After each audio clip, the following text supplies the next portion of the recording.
Chicken తీసుకొని చికెన్ని paste చేసుకోవాలి. తర్వాత అందులో 1/2 స్పూన్ పసుపు, సరిపడా ఉప్పు,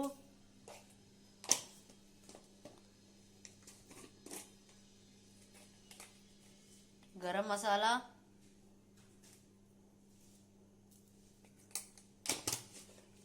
అర స్పూన్ కారం,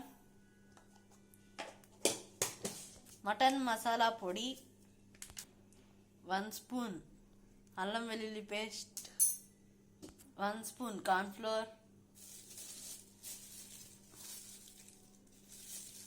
1 స్పూన్ మైదా పిండి అండ్ తరుగు పెట్టుకున్న పచ్చిమిర్చి, ఉల్లిపాయ